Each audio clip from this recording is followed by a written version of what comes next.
Greetings! Today's lecture will learn the definition of logarithms and explore some of their fundamental properties. So first, let's do the general case of an arbitrary base. So we say that the log base A of B is equal to C if and only if A to the power of C is equal to B. So in other words, the logarithm is a basic way or method of inverting the whole exponential. So if we have A to the power of C is equal to B, you can alternatively write that as log base A of B is equal to C. The way I like to think of that, looking at the equation on the left, is A, which is down here, to the power of C is equal to B. Right, so that's exactly how it's defined. Now there are two basic types of logarithms. In the first one, if you don't have any base specified, it's always assumed to be base 10. So this would be log base 10. So we say that log of x equals c if and only if 10 to the power of c is equal to x. So in other words, when you say what is the logarithm of x, what you're asking is 10 raised to what power returns x. And then the other basic type of log, and the one that we'll use the most, is the natural log, or the natural logarithm.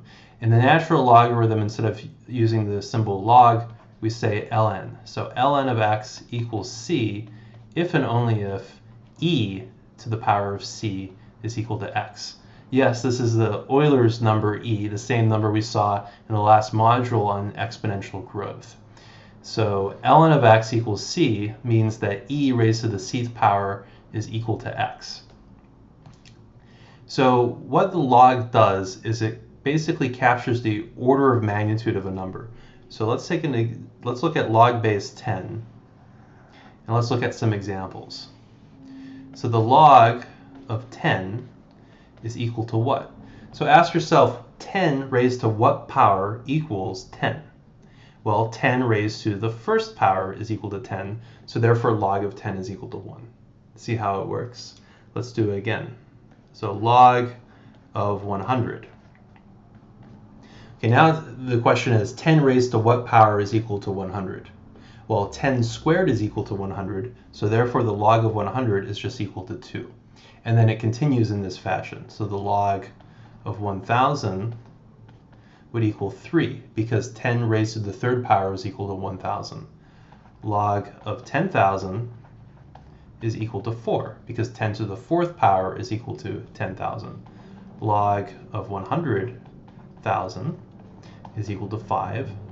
Log of 1,000,000 is equal to 6, and so forth. So you see that the logarithmic function, so if we say f of x is equal to log of x, I'll show you what this function looks like. I'll draw it like this. Here's x, this is 1.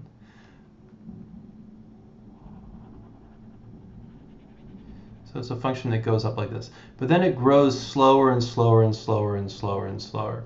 So log of 1, or log of 10 is 1. So I'm not sure, maybe set the scale up. If this is 10, then this would only be 1. So it's a little bit not to scale. But then it takes all the way up to x is equal to 100 to reach 2. Then it takes up to 1000 to reach 3, and so forth. So this curve grows slower and slower and slower. It grows without bounds, so it never levels off, but it keeps growing larger and larger at a slower and slower pace.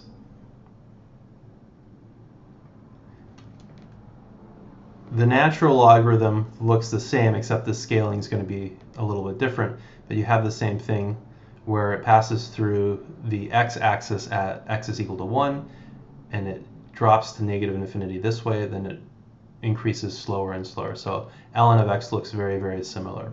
And why did I have it passing through the x-axis at x is equal to 1? Well, the log of 1 is equal to 0, because 10 raised to the 0th power is 1.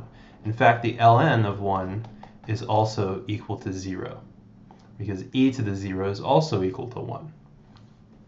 Now, there are a few other very basic properties of logarithms, and those are as follows. So the first one, let's use ln. So ln of e to the x is equal to x. The second one, e to the ln of x is also equal to x. So these look a little bit weird. We have ln of e to the x and it simplifies just as x. Then here we have e to the ln of x and it also simplifies as x. So let's see why these are true. Well, let's look at the first one. So let's call this number 1 and this one number 2. So for number 1, we want to have ln of e to the x. So remember the basic, ln of, well, call it something different. Let's say ln of a is equal to b. This means that e to the power of b is equal to a, right? Because the base, implicitly, since it's ln, is going to be base e. So it's a log base e. So e to the power of b is equal to a. So this, if we say ln of e to the x is equal to y, and say, well, what is the value of y? Well, whatever y is, if I take e to that power, e to the yth power, I have to get e to the x. So if we just use the definition to unravel this, e raised to the yth power has to equal the part inside the logarithm right there, and the part inside is e to the x. So the question really is, when we say ln of e to the x, we're really asking e to what power is equal to e to the x? And the answer, of course, is just x. E to the xth power is equal to e to the x. Now let's look at the second one. So the second one, so we have e to the ln of x is equal to x. So remember, by definition, what is the ln of x? So let's think about the ln of x. Ln of x is basically asking the question, e to what power is equal to x?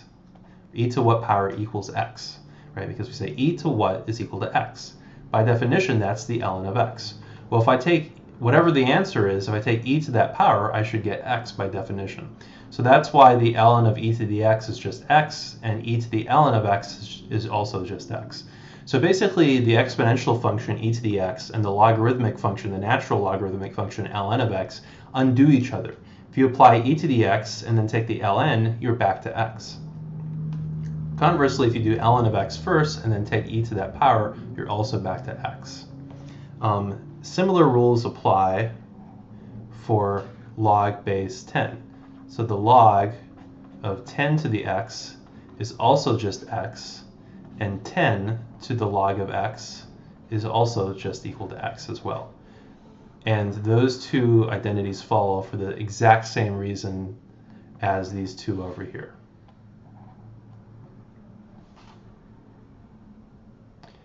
So that's the basic definition of the natural logarithm. Now there are a couple other very basic properties that I like to review and then prove.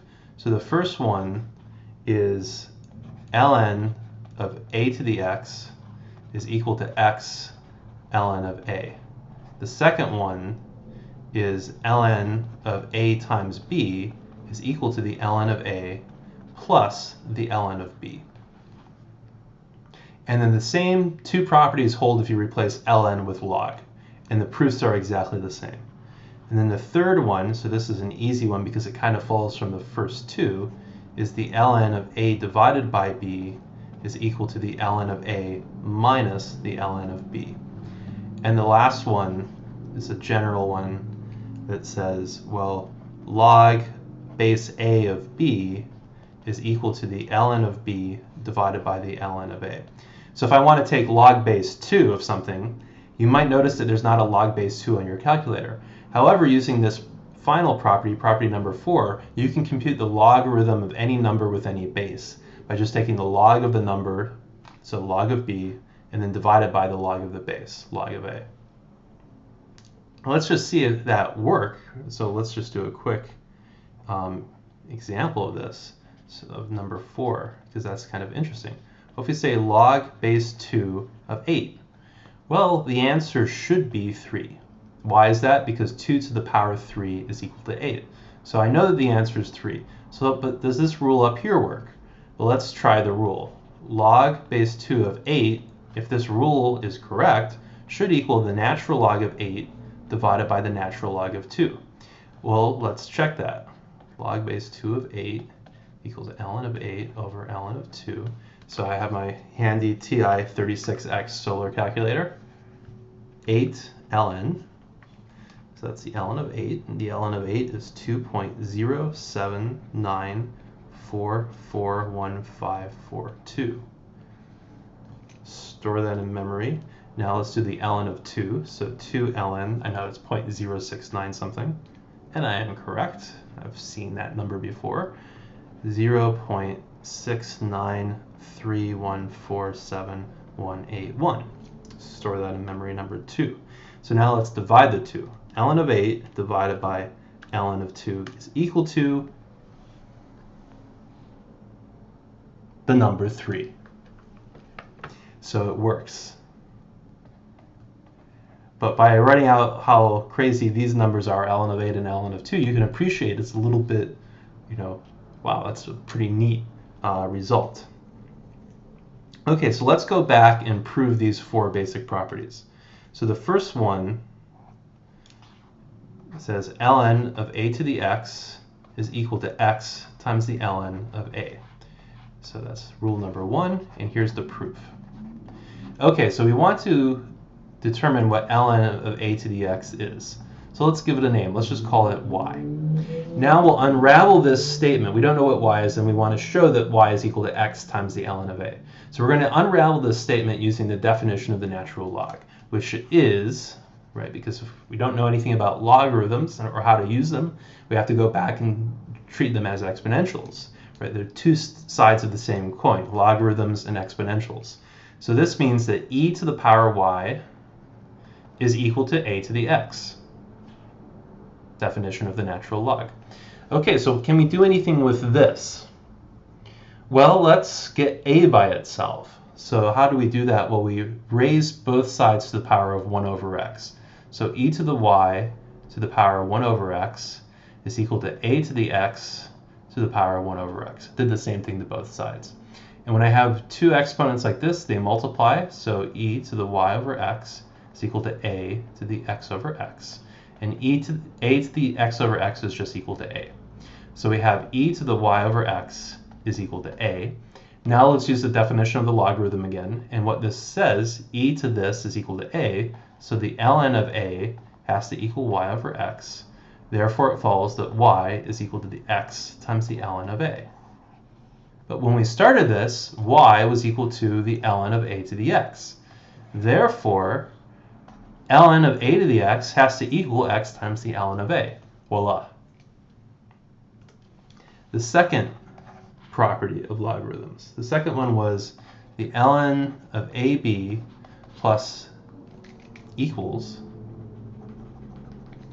So the ln of a product is equal to the ln of a plus the ln of b. So I'm going to do the same trick, except I'm going to start on the right-hand side. So I'm going to start with ln of a and ln of b. So I'm going to say that ln of a is equal to x and ln of b is equal to y. Now both of these are true. If I unravel the definition, ln of a equals x means that e to the x is equal to a. And ln of b equals y means e to the y is equal to b. And remember, x and y are literally just variables I'm using to represent the ln of a and the ln of b.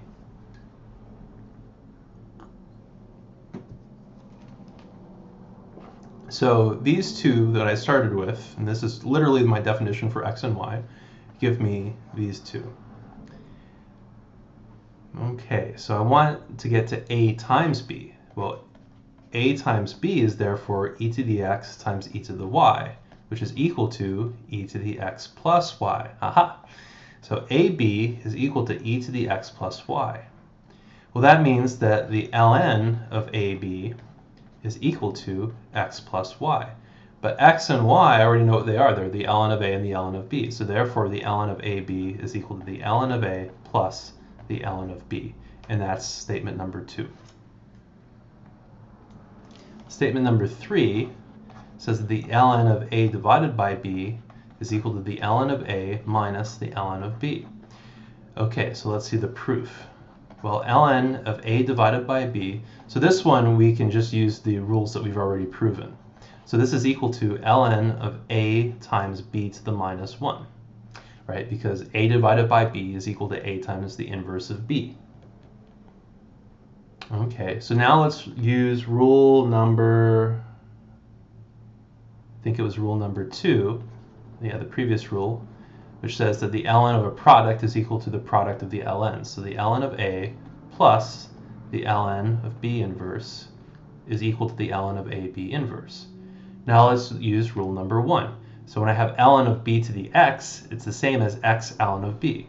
So this is equal to ln of a plus the negative 1 up here, comes down up front, and so I get plus negative 1 times the ln of b, or ln of a minus ln of b. So thus, the ln of a over b is equal to the ln of a minus the ln of b. And then our final one, the other one that I showed you an example of in the beginning, log sub a of b is equal to the ln of b over the ln of a. Okay, so let's see why this is true. Well, let's look at log sub a of b, and let's just give it, say it's equal to c. Well, this means that a to the power of c is equal to b. Well, let's solve for c using natural logs instead of using this guy up here. So let's take the ln of both sides. So we get ln of a to the c is equal to the ln of b. Using rule number 1, ln of a to the c is just equal to c times the ln of a. So c ln of a is equal to the ln of b, which means that c is just equal to the ln of b divided by the ln of a, just like that. But c was the ln, or the log base a of b, so that we can conclude that the log base a of b is equal to the ln of b over the ln of a. Now you can check it's also equal to the log of b over log of a. You can do that with any base. So it's the exact same steps for the proof, except instead of taking the ln of both sides, you take the log base 10 of both sides. So that is the proof. And a final note, log of x is usually, log base 10.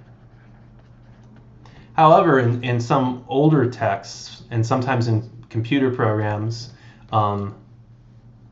log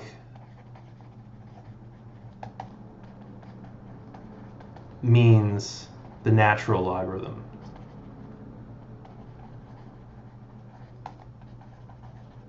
So in other words, sometimes log will actually represent ln instead of log base 10. So you just have to, check. So if you're using a computer program, it doesn't hurt to type in log of 10. If you get 1, you know that it's log base 10. If you get, well, let's take the ln of 10. ln of 10 is 2.3 something, so 2.3025 and so forth. So if you take log of 10 and get 2.3 something, you know it's the natural logarithm. So sometimes older textbooks and some computer programs, when you have this call symbol log, it actually refers to the natural log. I won't use that at all here, but it's just something you should be aware of.